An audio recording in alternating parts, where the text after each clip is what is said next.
എങ്ങനെ രാജ്യം മുന്നോട്ട് പോകണം എന്നുള്ളതാണ്. അല്ലാതെ ആരെ എതിർക്കണം, ആരെ തോൽപ്പിക്കണം എന്നുള്ളതിലുപരി രാജ്യം എങ്ങോട്ട് പോകണം, ജനങ്ങൾ ജയിക്കണം എന്നുള്ളൊരു സന്ദേശമാണ് കൊടുക്കുന്നത്. ഇവിടെ രാജ്യത്ത് നടക്കുന്ന കുറേ തെറ്റുകൾക്കെതിരെ ശബ്ദം ഉയർത്തണം എന്നുള്ള രീതിയിലാണ് രാജിവെച്ചത്. പക്ഷേ അത് കഴിഞ്ഞ് വളരെയധികം രാജ്യത്തുടനീളം യാത്ര ചെയ്തു, 80-90 ജില്ലകളിൽ യാത്ര ചെയ്തു. അവിടെ എല്ലാം ഒരു ചോദ്യം ഉണ്ടായി. പക്ഷേ ഓക്കെ, എന്താണ് തെറ്റെന്ന് പറയുന്നുണ്ട്, പക്ഷേ എന്താണ് ശരി, ആരുടെ കൂടെയാണെന്നുള്ള കാര്യം അറിയില്ല. പിന്നെ എനിക്ക് എൻ്റെ ഒരു സ്വതന്ത്രമായ നിലപാടെന്നുള്ളൊരു ഭയങ്കര ഒരു അഭിമാനം ഉണ്ടായിരുന്നു. എൻ്റെ നിലപാട് ഒരു പാർട്ടിയുടേതല്ല, എൻ്റെ സ്വന്തമായിട്ടുള്ളതാണെന്നുള്ളത്. പക്ഷേ ആ ഒരു യാത്രയിൽ പല പൊളിറ്റിക്കൽ ലീഡേഴ്സിനെയും, പല ആൾക്കാരെയും, സ്റ്റുഡൻറ്റ് ലീഡേഴ്സിനെ എല്ലാവരെയും കണ്ട് ആ സംസാരത്തിൻ്റെ ഇടയിൽ മനസ്സിലാക്കിയ ഒരു കാര്യമാണ്, ഞാൻ പറയുന്നതും പ്രവർത്തിക്കുന്നതും ആഗ്രഹിക്കുന്നതും കോൺഗ്രസ് പാർട്ടിയുടെ ഐഡിയോളജിയും തമ്മിൽ വലിയ വ്യത്യാസമില്ല.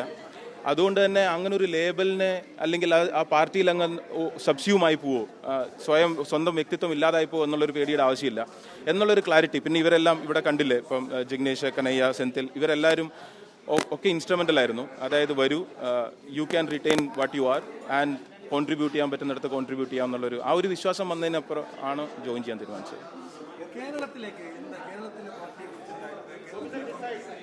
ഇല്ല, ഞാൻ പറഞ്ഞില്ല, ഞാൻ 2003 കേരളത്തിൽ നിന്ന് വെളിലോട്ട് വന്നതാണ്.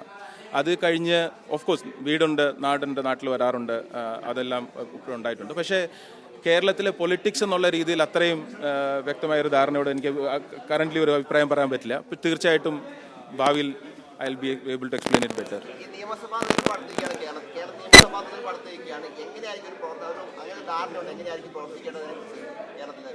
ഞാൻ ജോയിൻ ചെയ്തത് ഒരു KPCC അങ്ങനല്ല. ഞാൻ ജോയിൻ ചെയ്തത് ഇവിടെ സെൻട്രൽ ലീഡർഷിപ്പിൻ്റെ കൂടെയാണ്. ദേശത്ത് എവിടെയാണെങ്കിലും തെരഞ്ഞെടുപ്പ് അല്ലാതെയോ സംഘടനാപരമായ പ്രവർത്തനങ്ങളാണോ, അതിൽ എന്നെ കൊണ്ടാവുന്ന പോലെ പ്രവർത്തിക്കാൻ പറ്റുന്ന പ്രവർത്തിക്കുക എന്നുള്ളതാണ്. അതാണ് എൻ്റെ ഉദ്ദേശം. അത്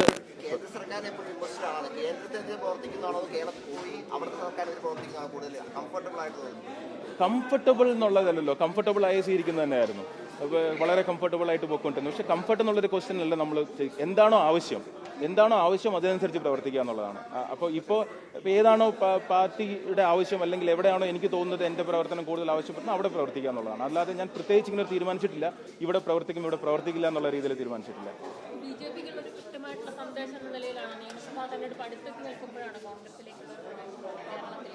അയ്യോ, അങ്ങനെ BJPക്കെതിരെയുള്ള ഒരു സന്ദേശം എന്നുള്ളതിലുപരി ഇന്ത്യയിലെ